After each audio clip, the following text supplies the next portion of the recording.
El Shaddai, Adonai, El Elyon, El.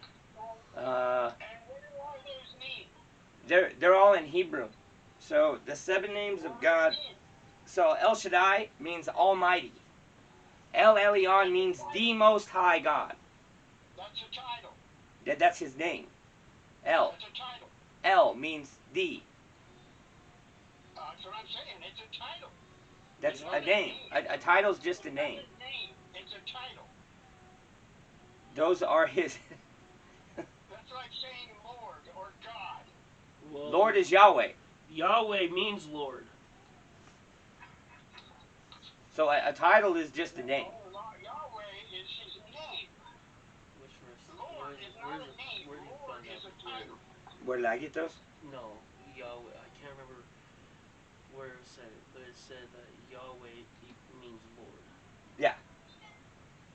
Well, Yahweh, if you're saying Yahweh is his name, then it's his name.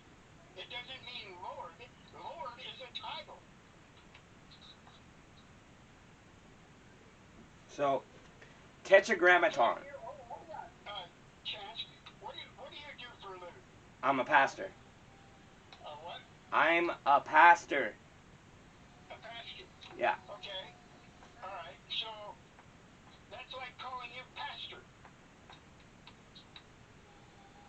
What do you mean? That's your name from now. My title? It is my name, actually. It's not. It's your I know. it's not your name. It's your title. Well, and if that's the reference you're going with there, sorry, I'm losing my voice already. Then even just having the title Yahweh or Jehovah, right? So Jehovah couldn't have been his name because there is no J pronunciation in Hebrew. Literally, there's no J. So Yeshua, right? I can go with that. So Let's go with Yahweh. Yeshua, which is Jesus, right? So we call him Jesus, right? Jehovah was just a Latin translation of the word Yahweh. Do you have a Type-C charger? Type-C. Yeah. Right here. What was that, a Latin translation or what? Oh, you mean for that? Yeah. So Jehovah's a Latin translation for Yahweh. Jehovah? Yeah. Okay. Here, you can set my All check. right. So they mean basically the same. The whole world agrees with that. Yeah. Okay. So anyway, even Yahweh, I don't care. Yahweh's fine. So the 7 names. It's his name. It's not a title. And all other things that he gets called are titles. They're not names. Okay, but what did God say his name was? You just unplugged it. I was unplugging. I plugged my phone in. His name was? Yeah.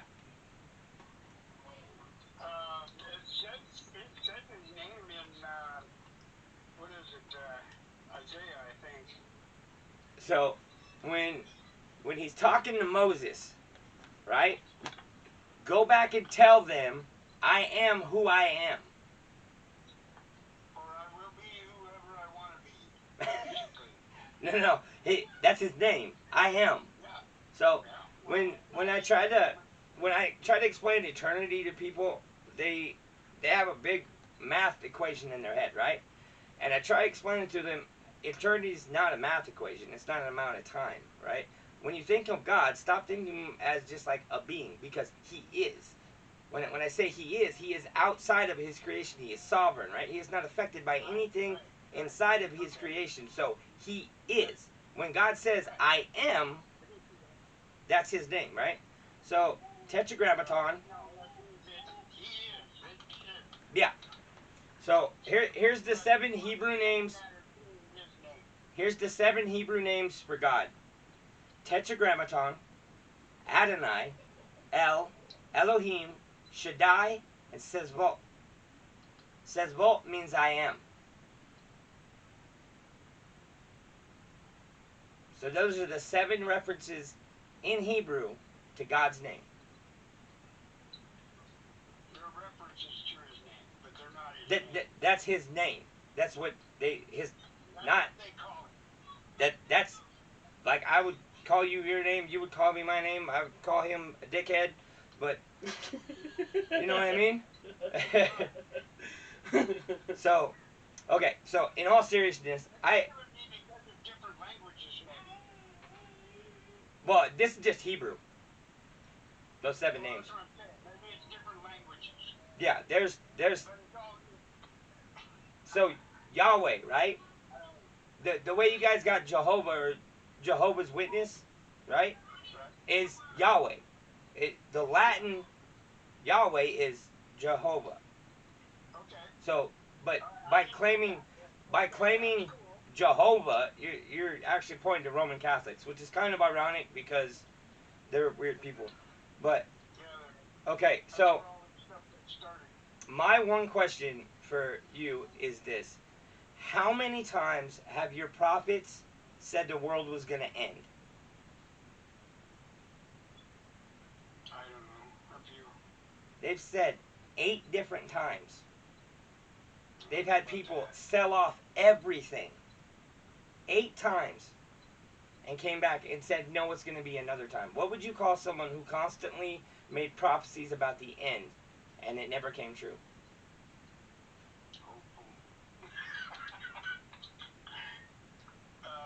They'd be a false prophet, right?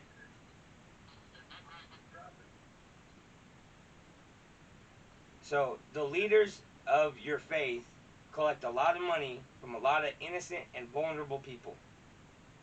Okay, and they go searching for these people. They find them when they're at their worst moments, when they're on their deathbed, when they're lonely, right? And they take hold of these people and they reap the benefits of what happens after they die, right? My prayer for you is, Now you're making them sound like I'm speaking the truth. This actually happened.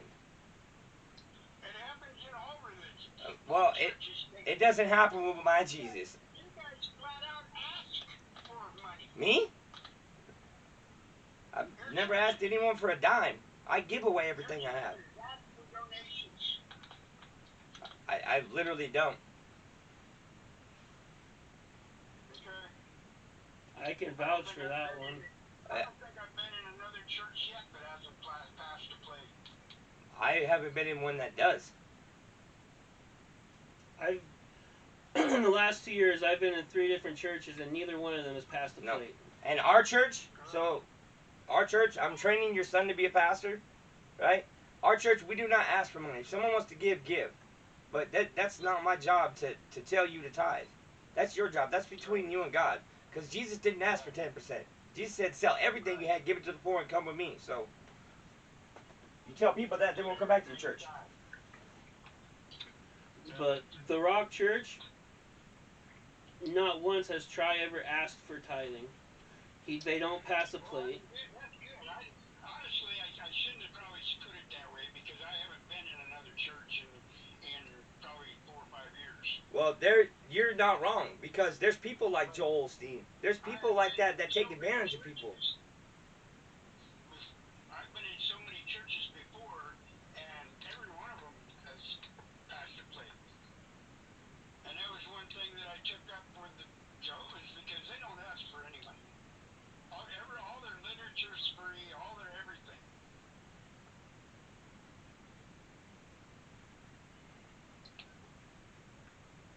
Yeah. But I would like you guys, and honestly, please. No, we'll watch it.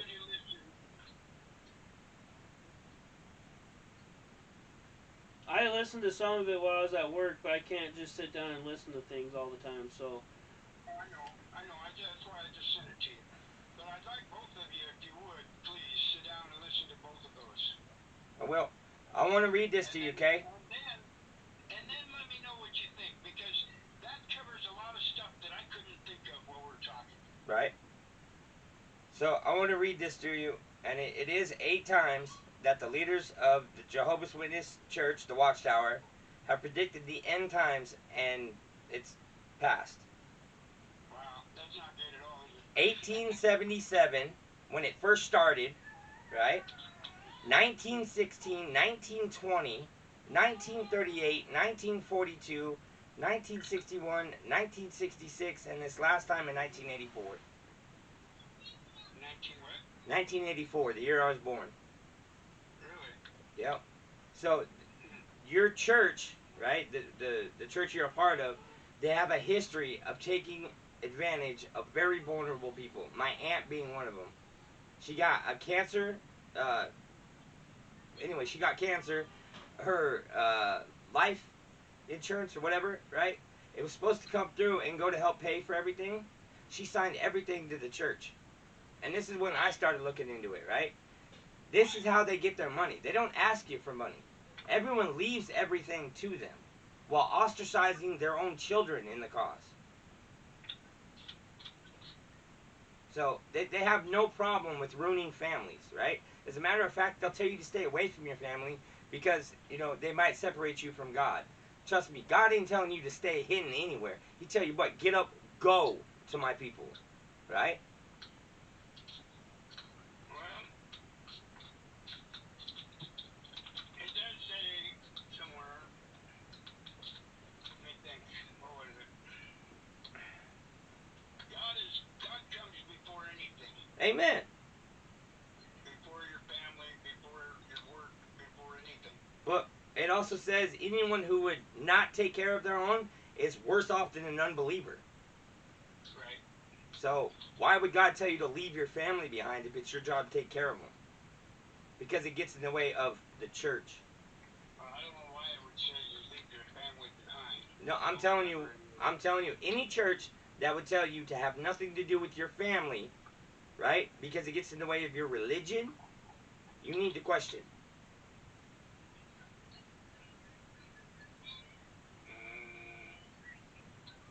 There is absolutely nothing that God would ever tell me to do in regards to my children. If they disagreed with my faith, there would never be a time when God would tell me to have nothing to do with them.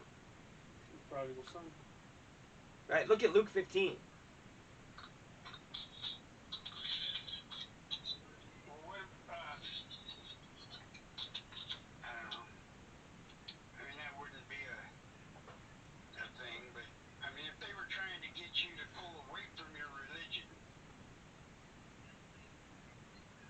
that would be a time that you would be looking away from them. I wouldn't. I welcome people to come try to pull me away from my faith. I don't have a religion. I'm a son of the Most High God, right? People want to try and pull me away from my faith every day. If your family was pulling you away from your faith, Yeah. I'd bear in with my faith. I would bring my faith to them. Actually, well, I that's what I'm saying. I can witness that with Mikey. If you